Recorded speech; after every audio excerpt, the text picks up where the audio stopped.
Welcome to another episode of Let's Talk Buffs. My name is Mario Vitanzi. With me, as always, is Zach_Seegers. Make sure you're following us on Twitter at Vitanzi Therapy, at Zach_Seegers. I guess let's get right into it, man. That game sucked.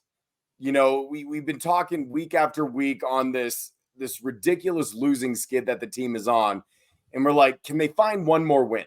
Can they find one more win? And if they can't find a win, we said last week, at least be competitive. At least give us something to build off of, to grow from. Like, give us something to be excited about. Like that excitement, that lightning in a bottle that we captured for the first month of the season, it's gone, man. I mean, 56-14 against the Washington State team that was on a bigger losing streak than CU was maybe the one game in the back half of this schedule that you felt pretty good about maybe getting away with a win. And my God, Zach, it got out of hand, and it got out of hand fast. And Shedeur got banged up. Travis Hunter got banged up. I don't know if there were any redeeming qualities to that game. It really feels like the season just needs to be over. We've just got to get to the end. We've got to hit that reset button, and we've got to trust that Coach Prime and the staff up in Boulder will be able to put a better product out onto the field, because that, to me, Zach, that's worst case scenario, is to not only lose, but to lose to that degree. Yeah, it was about as bad as the Oregon game. I think even worse, because Oregon's Oregon and Washington State was a really cold team. It was, yeah, I think it was worse than Oregon. It was maybe worse than Stanford. It was at least comparable in terms of like paying to the Stanford loss. I'm concerned. I don't know. The whole Prime experience was just like a rocket ship to the moon. Everything was up, up, up. And again, generally the program is in a much better place than where he found it. But I wonder if the trajectory of this rocket ship is maybe starting to run out of fuel and run out of steam. Like, so much of the Prime effect, right, is his appeal. And yeah, I think this CU situation is a lot less appealing now. We're seeing this with recruits flipping. Yeah. I think a lot of that has to do with uncertainty rather, around the offensive play caller. Excuse me. It seems like Sha Lewis, an offensive line coach, O'Brien, is going to be out after this season. Excuse me. And Pat Shurmur is not an appealing I'm choked up about it too, Zach. I know. I'm very upset about Sha Lewis leaving as well. I wouldn't be able to catch my breath. It's disgusting. I don't know why they're doing it, to be honest. And they better have a damn good plan B, because if Pat Shurmur is their play caller going forward, let me just give you some numbers, Zach. Like, in case there were any questions about who was calling the offensive plays, here were some of their offensive stats, okay? 4 of 16 on third down.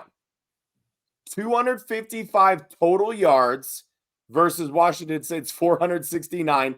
164 pass yards, 91 rush yards, 3 turnovers, 5 sacks.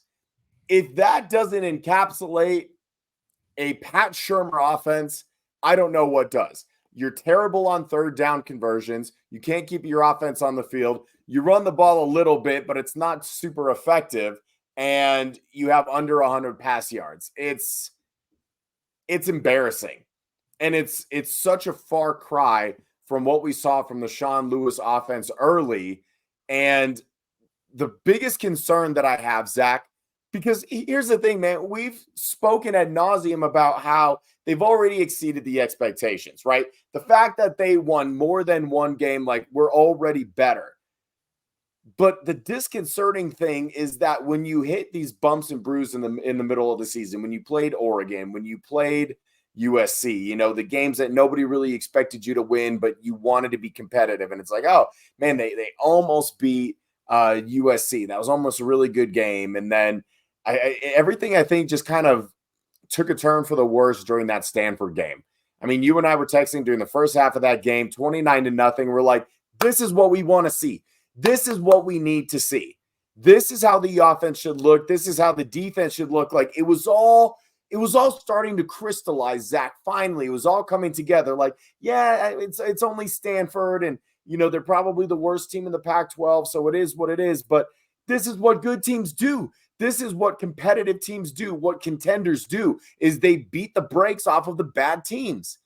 And then like a bad dream that we couldn't wake up from, like a car crash in slow motion, the Stanford Cardinal came back. They ended up losing that game. And really, man, as inspirational as it can be, the team never, ever recovered from that loss. And I think it speaks volumes about their, I don't want to say fragility because that seems a little bit too harsh, but maybe just their lack of mental toughness, right?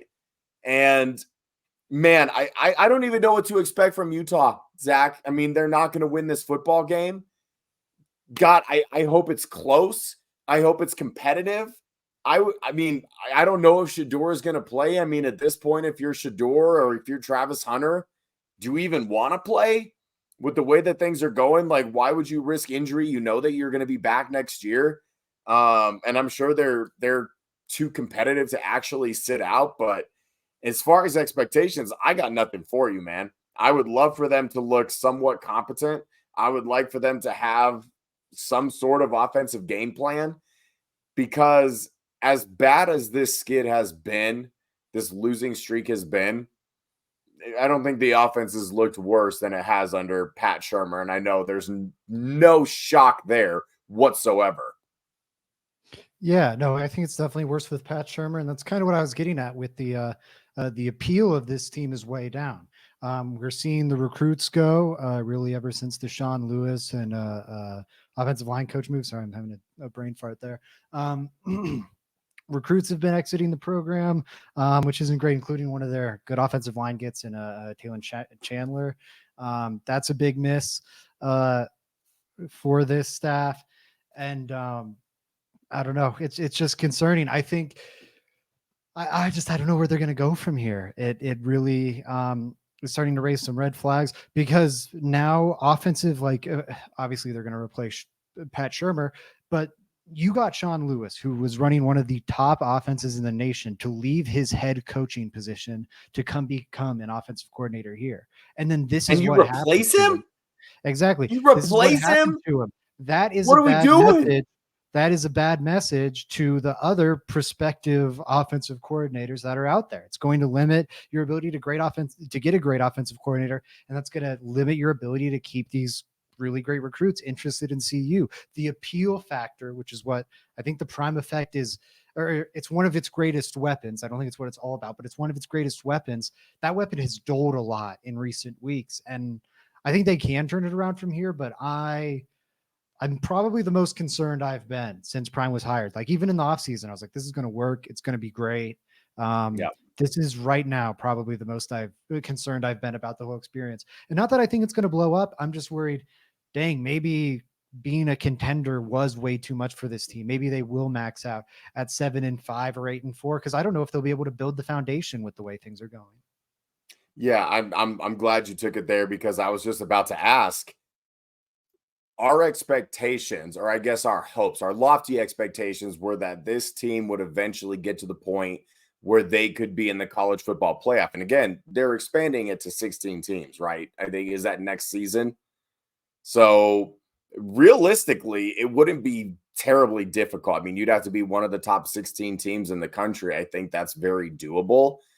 But man, I'm with you. I don't see a future where this team is able to win more than 8 games in a season. I think 7-8 wins is kind of where they tap out. I don't see a reality where they can win 9 or 10 games unless something drastic happens. And I don't know where they go from here. As easy of a time as Dion, as Coach Prime was having earlier in the season, where recruits were coming to him, recruits were calling them, and he made that known, Zach. And maybe that was a little bit of a coaching faux pas, but we've just come to love and accept it as, well, that's just Coach Prime. That's just Coach Prime. And so now you put that stuff out into the open where it's like, oh yeah, everybody's calling us. Everybody's calling us. We've said 2 things, Zach. 2 things when it comes to recruiting and why kids would want to come here. Number one, you want to come to Boulder because all eyes are on Boulder right now, right? Or at least they have been. And honestly, no matter how good or bad the team is, as long as Dion Sanders is the coach of this team, there will be eyes on the program. But the other caveat that we put onto that, the other thing that we kept saying week in and week out when we did this show, is you have to win freaking football games.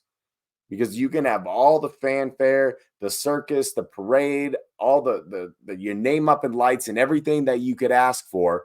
If you do not win football games, especially against teams that you should be beating, nobody is going to care. And all like that, I don't want to call it a facade, but that was a little bit of facade.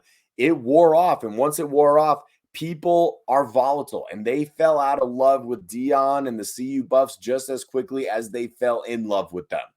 So again, I don't know where they go from here. Hopefully, all those kids that Dion said were calling him up, hopefully they're still on the line. Hopefully they're still planning on its ending here, because this to me was the worst case scenario. They showed no growth. The consistent thing that we had said over these last few weeks, it's like, yeah, you and I weren't really expecting a bowl game once they kind of got to the midway portion of their season. We wanted them to be competitive. We wanted them to look good. We wanted the offense to be able to put up points, which they did, Zach. Like the first half of the season, they had absolutely no problem putting up points. Shedeur, was maybe on the long list for a Heisman finalist. He was being talked about as a first-round pick, and, until it was decided that he was going back.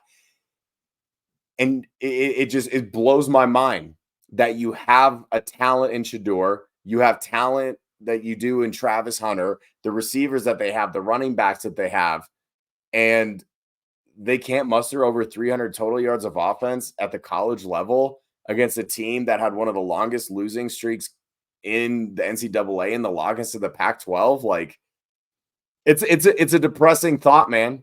I mean, let's say the ball's in your court, and that'll be a segue for what we're going to do later. But what are you doing, Zach? How are you managing this situation? Or what needs to happen in order for things to improve and get better? I don't know. What gives you I faith? don't know. I think Dion Sanders has to make a pitch to the next OC that I really am going to be hands off. I think what we applauded, I know for a fact, one of the things we applauded him from the jump, I was applauding him from in the offseason was, guys, you don't understand. Dion's not trying to be the offensive coordinator. He's not trying to be the defensive coordinator. He knows what he knows and what he doesn't know, and he's empowering really talented people around him to handle those things. That was the case. And unfortunately, it's no longer been the case. And I think what was a very clear strength has been tainted. For me, the best explanation is maybe he was trying to protect Shedeur some, was worried about the hits he was taking in Sha Lewis's attack, but Pat Shurmur hasn't helped that at all. So I don't, it honestly might get better if Shadeur's out of the Buffs offense, at least in the coach hiring regard, because maybe he won't have the emotional tie to the situation. I mean, obviously the team as a whole will suffer because Shedeur is the MVP of this team, as good as Travis Hunter has been. I mean, God, my goodness, this team might be right back where it was, not right back where it was last year, but a 2-win team. I don't think they hit the win-loss total without Shedeur Sanders. He has been such a lifting presence for the squad. You saw Zach, they don't win any games without Shedeur. If we're being honest, like they beat TCU in a shootout. Shedeur was spectacular. They beat Nebraska fairly handily, but Shedeur had to make a lot of plays, and that was kind of when we started to see the cracks in the offensive line and how bad they really were. I mean, geez, we didn't even know the half of it at that point. And then that game against Colorado State, like that was the Shedeur game. That game was won by Shedeur. I mean, the only game that you could argue that maybe they wouldn't have needed a Shedeur was Arizona State, and even that came down to the wire. So you could absolutely make the argument that without Shedeur Sanders, this is a winless football program, because we got a glimpse at the quarterbacks that are behind him on the bench right now. And my God, maybe it's just because we've been watching Shedeur all season and how spectacular he has been despite having a historically bad offensive line. But the drop off from Shedeur to the backup quarterbacks is frightening. It's frightening. Yeah, I don't know. I don't know where they go. Like, I truly, this is the part where I'm lost, because I feel like the Sean Lewis move was so counter to the identity they've been building, and I don't know how they get it back. If I was an offensive coordinator and Prime pitches me like, "Hey, come to see you. Look at this special thing we're building," the first question out of everyone's mouth is going to be, "What about what happened to Sean Lewis, though?" Like, because this Yeah, has been a huge, why would someone sacrifice a job the way that Sean Lewis did, right? Like he was a hot it's been a commodity, step Zach. For backward. anybody listening that doesn't understand, Sean Lewis was an incredibly hot commodity. He will, I mean, if he doesn't get a head coaching job next year, he will in the No. future. He will absolutely be a head coach at a good program. It's not going to be like some Division two or D1 AA school. Like Sean Lewis is a very, very good football coach. He's a very, very good offensive football coach. And I'm just scratching my head. And you're absolutely right. Like we had gotten to a point where like 2/3 of the way through the season, you and I were kind of under the guise that Dion could do no wrong. And it's like, well, it's Coach Prime. He does things different. And, you bought into the hype so hard early on that when they started to show cracks and the reality started coming through, right? And everything started breaking down and we got that dose of reality. Like, I think we realized how bad it was. And I mean, I really hope that he is in control of this situation, but you don't see a team trend the way that the Buffs have if you have a coach that is in full control of the situation. Now, where I will speak on Dion's behalf and why I do have faith is it seems like he's good at putting certain people around him. I mean, he's obviously well connected, whether it be a celebrity or a freaking college or head coach or an NFL coach somewhere. He's obviously well connected. Like, is he going to be able to convince some bigger name guys or some, like Sean Lewis 2.0s to come coach for him? Like, I believe that he can. I believe that he can sell himself and sell the program. But anything short of that, man, like it was the worst thing that could have possibly happened is what has gone on to start so hot, to show so much promise, and then you don't capitalize on it. Like you had the college football world in the palm of your hand and you fumbled it. Hate to see it. Yeah, I don't know. The whole idea, the whole pitch around CU is that they're a springboard, and they weren't that for Sean Lewis. And the springboard ability has lessened as the season has gone on, in part because of what they did with Sean Lewis. I don't know. I feel like it might be a harder pitch this offseason than it was last, and that's not the place we expected to be in. Speaking of places that we did not expect to be in, thankfully, as of now, the teams that are making us feel better about ourselves, Zach, and making us look smart because we knew they were going to be good, it's the men's and women's basketball team. Men's basketball team, I'll pull up their score here. As of this recording, have just beaten Richmond 64-59. That puts them at 4-0 on the season. They haven't played anyone, noteworthy, so they absolutely should be 4-0, but they're playing well. They've got Florida State coming up, Iona, and then they're at Colorado State. Colorado State actually has a nice, frisky little basketball program there in Fort Collins, and that's a tough place to go play. So I think we're going to get a better sense of like just how legit this CU men's team is the next several games. But sitting at 18 right now, and not really showing signs of stopping or slowing down, Zach, what have you seen from this men's team that you like? Is there anything that you think they need to clean up before they start Pac-12 play? What do you got for me? Excuse me. They look exactly like I really hoped they would look. I wasn't confident we would get to see this from them. Or actually, I was pretty confident we would see this, but you never know until you see it for yourselves, and it's there. I mean, it was the version of this team I hoped we would see. You lost Gabadon and Ethan Wright, but those were the really only two losses. And then you get Hadley back, you get KJ Simpson back to the squad. You add Cody Williams, you get Diop, who hasn't played a ton yet, but still that's just underscoring the depth on this roster. You get some transfers to help you out as well, and Eddie Lampkin and Joe Hurl Joe Hurlbut's that's one of the incoming freshmen. Who am I trying to think of? The sophomore. Whatever, it'll come to me in a second. Of course, and then Cody Stick and Williams. move, baby. Stick and move. Yeah, stick and move. But generally, and then Julian Hammond, they took a big step. Again, you're getting all these guys back.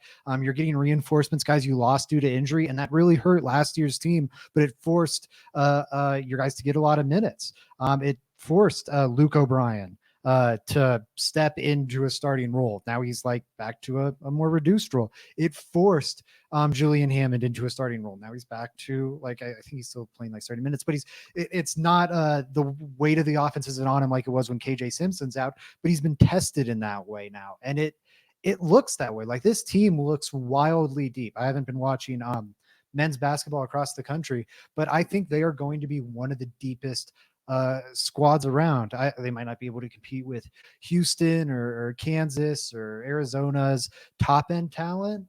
Though, I mean, they've got Cody Williams, they've got Tristan Da Silva, they've got their guys. Just in terms of like NBA guys, maybe they don't have those top 5, top 10 picks. But man, I just think they've got a really great rotation. Looking at their roster right now, you absolutely trust Da Silva. You absolutely trust Hadley, Hammond, Lampkin, O'Brien, Simpson, and Williams. Like I think they've got a stacked 7-man rotation, and then some more young guys that they'll continue to groom throughout the season. They can make some noise in March Madness. They are every bit what I thought they would be, and then some, frankly. I'm going to give you some stats right here, Zach, because some of what they're doing, and again, I know it's early. There's only been 4 games, and this early on into the college basketball season, there's a lot of smoke and mirrors. There's a lot of things going on that, misdirect you from what's actually happening. But some of these statistics, man, listen to this. They're scoring 92 points per game. Again, haven't played anyone of note, but that's good for 16th in the country. More importantly, their field goal percentage, they're shooting 55.7%. That is 6th best in the entire country. Their 3-point percentage, making over half of them, 51.7%. That is the best. That is number 1 in all of college basketball. Now, something like that, like shooting over 50% from 3, probably not sustainable. I would be absolutely floored and shocked if they finish the season shooting over 50% from the 3-point line, but that's where they're at. Now, the stat that impresses me most, and this is a testament to just how good of a coach Tad Boyle is, and when we talked basketball a couple weeks ago on our show, all we did was just gush over the coaches that these CU basketball teams have, men and women. And Tad Boyle, I mean, he was the coach. He was hired while I was there. Tad Boyle has now become like a staple of Colorado. And like, as I'm gushing about him, there's a reason. The CU Buffs men's basketball team averaging 24.7 assists per game. That's good for 2nd in the entire country. Now, the shooting, Zach, that'll come and go. They'll have their on nights. They'll have their off nights. They're a team full of great shooters, both inside and outside. But the stat that really speaks volumes to me right now is if you are generating almost 25 assists per game, that means that you're getting ball movement. That means that your guys are disciplined. That means that they're all on the same page. It means that they're clicking and vibing with each other. And that is exactly how a team like CU, who's got a couple of studs, but also has just that depth, a gritty team that can shoot the lights out, that can play tough D. Once the tournament comes around, if you're averaging in the ballpark of 20 assists per game and you're somewhere in that area, you're going to go on a run. Because it means that you're getting ball movement, you're finding the open guy, and open guys are knocking down shots. That was the most impressive thing that I've seen thus far. Now, the only disconcerting thing here, Zach, they're averaging over 12 turnovers per game. So it's interesting that you're having this great ball movement, and you're like, guys are finding their open teammates, but 12 turnovers a game is not going to cut it. Again, if you are a team like CU, like you've got these pieces, you've got a couple of studs, no top 5, no top 10 players, as you were saying, but certainly very, very, very good college basketball players. You cannot turn the ball over that much in a game. If you want to challenge for the Pac-12 championship, and I don't see them getting over a team like Arizona, but We'll see when that time comes. If you want to challenge for that, if you want to go on a run in the tournament, win a couple tournament games, that's got to get cleaned up. And maybe it's just one of these situations where, well, you know what? Early in the season, guys are still getting the hang of each other. That number will go down. But for the most part, man, like that's nitpicky. That's nitpicky on my part because, for all intents and purposes, I absolutely love what's going on. Yeah, I fully agree. I'm glad you highlighted the shooting. Yes, that probably regresses some, but it was the biggest thing missing from last year's team. So just like, again, it will probably normalize some, but it's so ridiculous, and that's still very promising to see. Um, yeah, I think it's absolutely huge. Ken Palm, for example, I just wanted to highlight some stats here too. Ken Palm has them ranked 24th right now, 19th in adjusted offense, 41st in adjusted defense, and 135th in luck, which is, a little above average, but that's just to demonstrate, yes, they are kind of shooting the lights out, and that will regress. But in terms of the overall luck factors, we're not seeing a team that's just kind of randomly red hot right now. They are having some other things balance them out there, the turnovers being one of them. So what we're seeing should be pretty sustainable. I think they'll be in the top 25 more or less all season, at least for the large majority of the season. Now, on to the main event, Zach. And I never thought that would be the case, but my, oh my, is this women's basketball team fun to watch. I mean, talk to me about what you're seeing, man. Like, let me ask you this. What is your favorite thing about this team? And what is the one cause for concern, the one nitpicky thing that you want to point out that you hope that they clean up a little bit? Yeah. Okay. I'll start right now. The thing that worries me is bad 3-point shooting. This team has a tendency. Quay Miller, she's dialed it down some this season, but she still is a bad culprit to me. She tries to be a stretch five like a lot. She, I think, led the team in 3-point attempts last season, or at least was second to Frida Foreman, which should not be the case. Frida Foreman's 3-point shooting ace, and Quay Miller's like, I think, a 25% 3-point shooter. Like she has that range. It's not like Shaq, it's not like do not shoot from three. Like it's valuable. She can stretch the defense that way. It's a weapon you have to respect, but it should be used. And she's not at the same level shooter as Jokic, of course, but it should be used like Jokic is. Like Jokic hits you with the 3-pointer, sparingly, and he uses it if you're not going to respect it. Like if you're just going to leave him wide open, let him get a dribble and like just chuck that thing up, he'll take that shot because it's a good shot for him. Quay can do the same. I think she leans into it a little too much, as does the rest of this team. Sometimes they lean a little too hard on the 3 ball when they have the bodies to dominate in the paint. It is puzzling to me, and it frustrates me. That would be an area I highlight as a spot of concern. It hasn't been as bad this year already, so that's promising, but it was so bad last year. I need to see more games before I believe it's fully gone.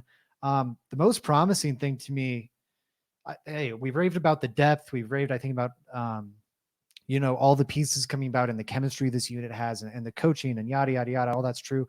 I think Aaronette Vonleh right now is breaking out as one of the best women's college basketball players, one of the best big men in college basketball, or big women, I guess, in college basketball. It's a weird term, right? Yeah, she's been terrific so far this season. She's shooting 70%. Just call her just a big.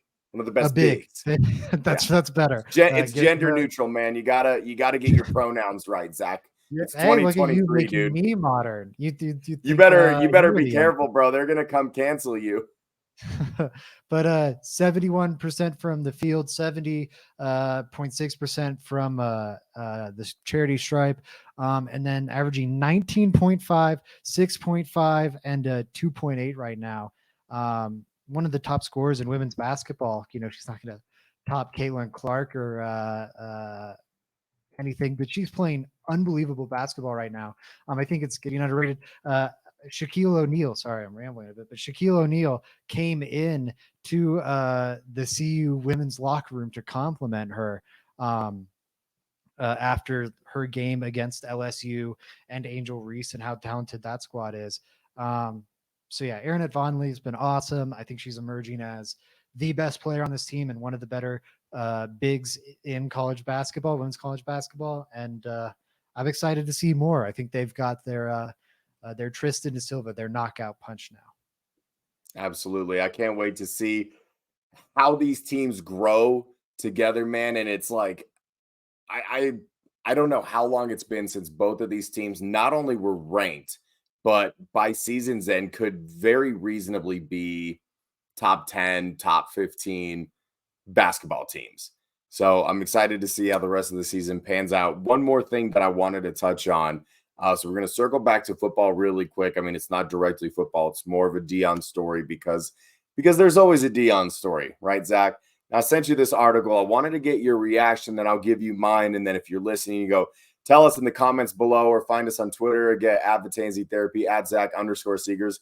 Let us know. I mean, talk to us about anything, right? We try and talk to as many people as we want, as many people as we can. Except if you're acting like an idiot, I won't respond to you. Zach will. Zach will actually talk to you and he'll make you feel like an idiot if you're being an idiot. So, proceed with caution. But anyway, we love talking to everybody that's watching our show. So if you have any questions or anything that you want to discuss, feel free to hit us up. We try and see the comments. We don't see the comments oftentimes because, Zach, YouTube comments really typically a very healthy place to be. Anyway, Jason Whitlock, who is, a notorious bag of dicks that routinely says, I'm trying not to cuss. He says really dumb things routinely. And so we kind of get his shtick. And we know that a lot of the things that come out of his mouth, he doesn't actually believe, and he does it for attention. He does it for clicks, much like a local radio station here in Denver. It's, they'll talk out of both sides of their mouth. They'll say one thing and then say another a couple of days later. Anyway, I'm starting to get off topic. Here's what Jason Whitlock said. If LeVar Ball had coached his sons in college, this is what it would look like. Dion is nothing more than LeVar Ball with someone who was foolish enough to give him $5 to $6 million to coach their team. Let me say this first, Zach, and then I'll pass it off to you and get your reaction. I don't know how much you remember the LeVar Ball era because he had his 15 minutes of fame. Okay. There was a stretch of time where everywhere you looked, there was LeVar Ball and his sons. Okay. Hell, they were even on. I used to watch WWE. They made an appearance on WWE. That's how big they were. That was when LaMelo was like a little kid. Okay. To compare Dion Sanders, who is an actual football coach and who is considered a father figure to so many other young men, not just his sons, for Whitlock to make this comparison, it's short-sighted, it's ignorant, it's stupid, it's asinine. I mean, there aren't enough words to describe it. LeVar Ball was a distraction. LeVar Ball made you want to think that what he did was for his sons, and maybe a small portion of it was, but he wanted attention himself. He wanted all eyes on him.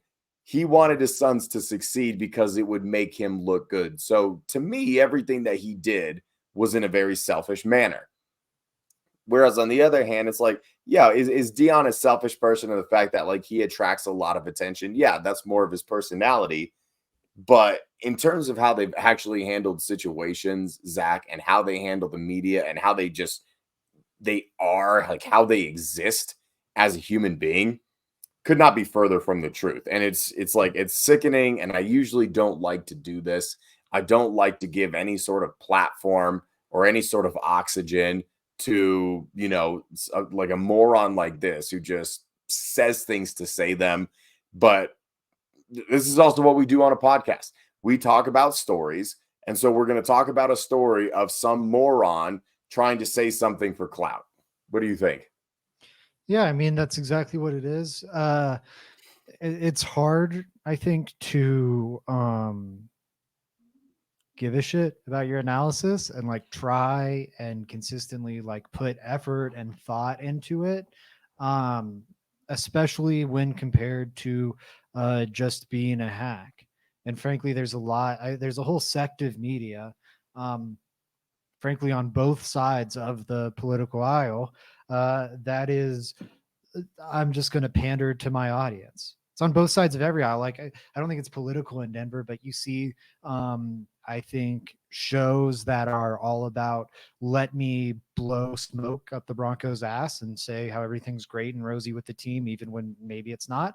And I think there are programs that are all about let's be negative to your point and let's just kind of make stuff up and live by the seat of our, and I think it goes that way politically and yada yada. Jason Whitlock is one of these people. He's been one of these people for a half decade. There's a reason he got laughed off of Fox Sports or whatever, and he's now on Outkick or whatever fake network. It's even worse than what you were referencing. Today, he also compared Dion Sanders to Jim Jones. Here's a quote from him. Dion Sanders is the football version of Jim Jones. The poison he's using will take longer, but it'll have the same self-destructive effect. Jim Jones killed dozens of people. So I don't think it'll have the same self-destructive effect. I think that's pretty safe to say. He also said no one who is trying to be a leader of young men should be pouring commercial rap music into young kids. But here's Dion with rappers on the sideline and DJs in the locker room. That's a known dog whistle. And it's also just a wild critique. Like even the history. Dude, imagine still blaming rap music for the downfall of society. Like, dude, when I was in high school, bro, like when I was coming up, I heard the same crap from the stuffy, like ignorant old people that were so convinced that rap music was destroying America. And we're still getting that 20 years later. It's absurd, man. Because it appeals to the same people it did then. And that's what Jason Whitlock is here for. Jason Whitlock. And again, all of those people are too old to even own a computer, bro. Who is he doing it for? It's a fair question. I don't know who he's doing it for. I think maybe outrage clicks, whatever. And hey, we're playing into his game in that case. But I don't know, just to the general public, beyond this Jason Whitlock case, just be aware. I don't know. There's plenty of these media personalities out here who are just being jukeboxes. Put a quarter in and they're going to spit out a pre-selected thing. And that's exactly why you tune into and listen to the Let's Talk Broncos podcast, because Zach Seeg, just real quick, I wanted to get to this and then I'll let you go and go finish watching Monday Night Football. You can go hang out with your, wait, are you engaged yet? No, I think, holy shit, man, you better get on that before you better get on that before she wises up. Anyway, I would just like to point out that week to week, everybody that contributes to LTB, to Let's Talk Broncos, we pick Bronco games, right? We give our score prediction. We say who's going to win and what the score is going to be. Who's in first place, Zach? Is it you? I think you're tied for first with No. Okay, listen. And this is why I wanted to bring this up. First of all, I might not be able to play in our Turkey Bowl game because I'm going to break my arm patting myself on the back. Okay. I'm just going to say that right now. I'm going to gas myself up, hype myself up because, to be frank, I deserve it. But listen, Carter, who does all the graphics and does some of the social stuff, and he does a phenomenal job. He's a young goat. I love him. I don't know what kind of arbitrary grading system that we are using, Zach, because there is only one individual out of everybody in the LTB family that has gotten every single game correct, which means that there's only one guy, this guy, that has picked every single game correctly and picked the Broncos every single game. That's this guy, Zach. So explain to me how, if I'm the only guy that's gotten every game right, I'm tied for first. This isn't how we do this. I think Carter got everyone right too. Carter did not pick the Broncos. He lost one game. He picked the Chiefs to win. Okay. All right. Well, I will say this. The formula is you get 7 points for finishing in first in a given week, 1 point for finishing in seventh in a given week. The rankings are determined by this. Sounds like some BCS bullshit, Zach. Undefeated is undefeated, okay? If somebody is undefeated and nobody else is undefeated, that person is number one. End of argument, end of discussion, end of story. So I think that should be a tiebreaker. Is that I'm number one. And I don't think anybody would argue that. I think that should be the tiebreaker. You've convinced me. I'll give you the solo first place. I'll bump Carter down to second. God, it feels so good to be so right all the time. It is exhausting being me, but I'm sure it's exhausting dealing with me too. So, yeah. Hey, that's why we're a perfect team. That's right. I keep you in check. You keep me in check. And at the end of the day, we just provide a damn good show that everybody just loves the hell out of and no one has anything negative to say. Yeah, I'm with you. Lockstep. I'm not touching it. All right. Thank you, Mario. What are your plans for Thanksgiving, man? What do you got going on? Aside from, of course, the Vitanzi Invitational Turkey Bowl edition. Gonna play some football in the morning. Then what do you got going on? What's your plan for the day? I got the Vitanzi Invitational, and then I'm spending Thanksgiving with my girlfriend's folks. Who You getting engaged? Nope, I'm not. But thank you, Mario. Yeah, that's all going great. I'll have a lovely celebration. Christmas is coming up too. That's a good time to do it too. Yeah, I think that's probably one. Thanks again, Mario. What a good friend you are. Just tell Lauren not to listen to this episode. It'll be okay. She's in the room. I'm. Oh no! Can she hear me? I think. Oh, Lauren, you're welcome. I'll expect a fruit basket in the next couple weeks. Yeah, it's coming. It's coming. All right, give me your go-to Thanksgiving food. What's your number one Thanksgiving food? Mashed potatoes and gravy. I mean, like I love it, man. That's a white people answer, man. I like all of it with like some gravy just poured over it. Like it's all good. You just have to have gravy on everything. Yeah, pour the gravy over the plate, and then I'm gonna go to town like a slop monster. I'm excited. I love it. All right. Well, thank you all so much for joining us. This has been Let's Talk Buffs. As always, that is Zach Seegers. He's super intelligent. He's super handsome, and he knows it, and it's a problem sometimes. My name is Mario Vitanzi, and I am a whole handful, but goddamn am I fun. We love you all. Thank you all so much for watching, and we will see you next time. And as always, Sko Buffs. Sko Buffs.